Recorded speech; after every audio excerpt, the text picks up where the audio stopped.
Tata, এখানে দাও tata, এখানে।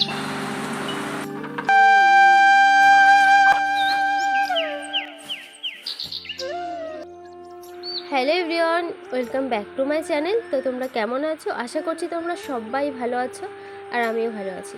তো সবাইকে জানি শুভ সকাল জানিয়ে আজকে ব্লগটা স্টার্ট করছি। আর এখন বাজে প্রায় 7:30। তো সকালবেলা ঘুম থেকে উঠে ভাবলাম আগে তোমাদের সঙ্গে একটু দেখা করে তারপর অন্য কাজ করি। তো আমার যে ভিডিও বানানোর যে স্ট্যান্ডটা না, সেটা না একটু পরে ভেঙে গেছে। তো তাদের ফোন রেখে ভিডিও করা যাচ্ছে না। তো এখানে সেখানে ফোন রেখে তবে একটু ভিডিও করে তোমাদের সঙ্গে শেয়ার করছি। তো একটু অসুবিধা হলে তোমরা কিন্তু অবশ্যই মানিয়ে নিও। তো কদিন ধরে এমন হচ্ছে যে একই জিনিস বারে বারে শেয়ার করা হচ্ছে তোমাদের সঙ্গে। যেমন সকালবেলা ঘুমতে উঠে ঘর গোছানোর একই কাজ শেয়ার করা হচ্ছে। তো ভাবলাম আজকে ভিডিওটা এখান থেকে স্টার্ট করি। আর এখানে বাবা ঘুমিয়েছিল আজকে, দিদি এসছে বাড়িতে, দিদি পাপা আর মা এক জায়গায় ঘুমাচ্ছে, বাবা এখানটায় ঘুমিয়েছিল, আমি আর বোন যেখানে ঘুমিয়েছিলাম সেটা তো তোমরা প্রত্যেকদিন দেখতে পাও। আর এখন যাচ্ছে একটু কলপাড়ে বাসন মাজো। আজকে সকাল সকাল ঘুম থেকে ওঠার পরে মা বলছিল যে একটু রাস্তায় যাবে, মা একটু কাজ আছে রাস্তায়। তো মা বললো বাসনগুলো মেজে দে, না হলে এসে রান্না করতে করতে লেট হয়ে যাবে, বাবার আবার কাজ আছে। আর আমাদের বাড়িতে সকাল সকাল 8টা সাড়ে 8টার দিকে রান্না হয়ে যায় আমাদের বাড়িতে, বাবা কাজ করতে যায় খেয়ে। তো সেই কারণে দেখো যেই বলা সেই কাজ। আমি এখন চলে এসেছি কলপাড়ে, এসে প্রথম বালতিগুলো ধুয়ে বালতিতে জল ভরে রাখবো, রেখে তারপর বাসনগুলো মাজবো। তো বন্ধুরা জানো তো, কদিন ধরে এমন হচ্ছে সকাল বিকাল রাত সব সময় বৃষ্টি হচ্ছে। আর যখন বৃষ্টির দরকার ছিল তখন আর বৃষ্টি হচ্ছিল না। আর এখন অতটাও দরকার নেই, দরকার আছে পাট চাক দেওয়ার জন্য, কিন্তু অতটাও আবার দরকার নেই। আশেপাশে পুকুরগুলো ভরটি আছে, তো তাও সারাক্ষণ বৃষ্টি হচ্ছে। বাড়ি থেকে একটু বেরোতেও পারছি না। বাড়ির সামনে গিয়ে একটু রাস্তায় বিকালবেলায় সবাই একটু বেরোই, তো সেটাও যেতে পারছি না। আর ভালো লাগছে না বাড়িতে বসে এইভাবে সারাক্ষণ বৃষ্টির মধ্যে প্যাচ পেঁচে কাদা। আর সাইডে আমাদের বাড়ির সাইডে বিল আছে একটা, তো সেখানে জল হয়ে গেছে নাকি। আর অনেকেই মাছ ধরে নিয়ে আসছে সেখান থেকে নাকি, খুব বড় বড় মাছ পেয়েছে, ছোট বড় অনেক রকমের মাছ পেয়েছে। তো ভাবছি সেখানে যাব দেখতে। তো দেখতে যদি যাই অবশ্যই তোমাদের সঙ্গে শেয়ার করব আমি। এদিকে তোমাদের সঙ্গে গল্প করতে করতে কিন্তু আমার বাসন করা সব মাজা হয়ে গেছে, আর এদিকে ধুয়েও নিচ্ছিলাম আমি। আর আজকে বেশি বাসন ছিল না, কারণ রাত্রেবেলায় কেউ খায়নি। চাউমিন বানিয়েছিল সন্ধ্যার সময়, তো সে চাউমিন খেয়েছিল আর ভাত খায়নি, তো ওই জন্য কম বাসন হয়েছিল।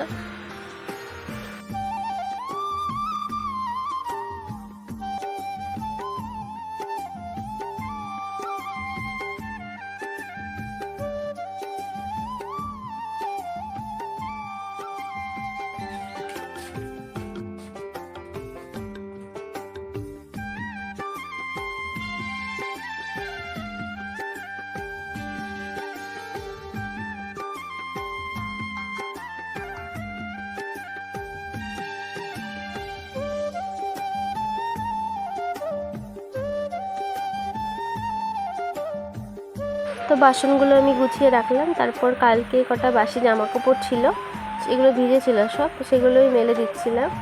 আর এদিকে মা গরুকে খেতে দেবে বলে এই যে খোল ভিজানো ছিল ফুল গাছতলায়, তো সেখান থেকে খোল নিতে এসছে। তোমরা খোল কে কে জানো আমাকে কিন্তু অবশ্যই কমেন্ট করে জানিও।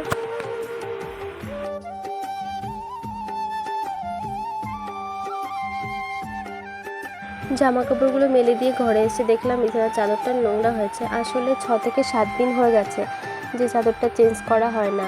আর সব সময় এই খাটটাই সবাই থাকে, এই খাটটা থেকে টিভি দেখা হয়, আর পাপা এসছে এটা সেটা খায়। তো নোংরা হয়ে গেছে। তো ভাবলাম এটা চেঞ্জ করে একটা বাতিয়ে দিই। আর আমাদের সবসময় এটাই হয় যে একটা ধুয়ে রেখে দিই আর একটা পাতাই, তো ওটা যখন ধোয়ার জন্য উঠায় তো আর একটা বাতিয়ে দিই।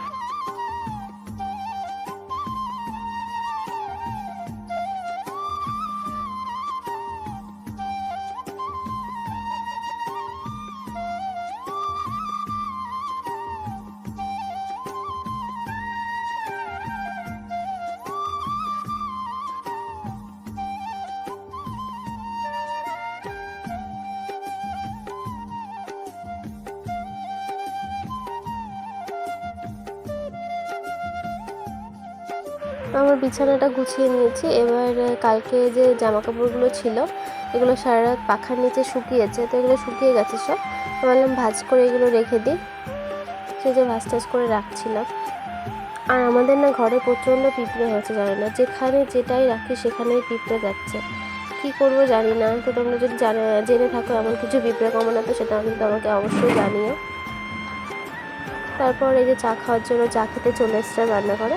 আজকে চাটা বোন সকালবেলা বানিয়েছিল, তো বোনই বেশিরভাগ বানায় সকালে চা। Bye bye. কিরম করে তাকায় দুস্তু, কিরম করে তাকায়, কিরম করে তাকায়।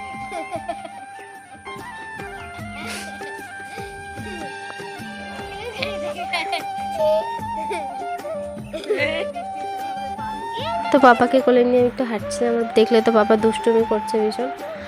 আর মা সকালবেলায় রুটি করেছিল আর পেঁপের আলুর তরকারি করেছিল, সেটাই খাচ্ছিলাম। আর এই দিকে দেখো বৃষ্টির কি অবস্থা, আমাদের বাড়ির সামনে যে রাস্তা সব জল গড়িয়ে গড়িয়ে উঠানে চলে আসে, আর উঠানে একদম জলে পুরো ভরে যায়। আর 3-4 ঘন্টা মনে এভাবে জল বেঁধে থাকে বৃষ্টি কমার পরেও। তো তারপর আস্তে আস্তে জল কমে, আর কাদার জন্য কি বলবো, মানে পাড়া দেওয়ার মতন অবস্থা থাকে না, সারা উঠান পিছলে হয়ে যায়। আর বৃষ্টির অবস্থাও দেখো।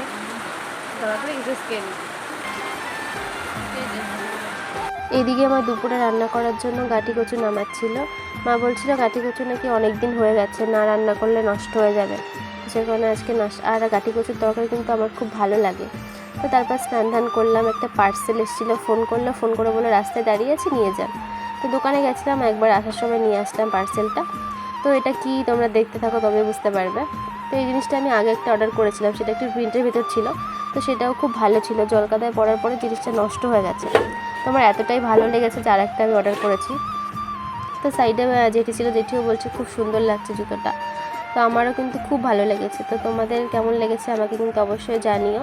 তো পরার পরও দেখো কতটা সুন্দর লাগছে দেখতে। তো বোন বর্ডার থেকে আসার সময় পেয়ারাগুলো নিয়ে আসছে, তো খেয়ে দেখি কেমন।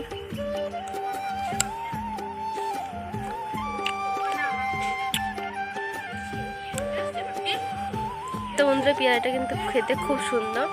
তো আজকে ভিডিওটা এই পর্যন্তই, ভালো লাগলে অবশ্যই একটা লাইক করে দিও। দেখা হচ্ছে নেক্সট কোনো ভিডিওতে। টাটা।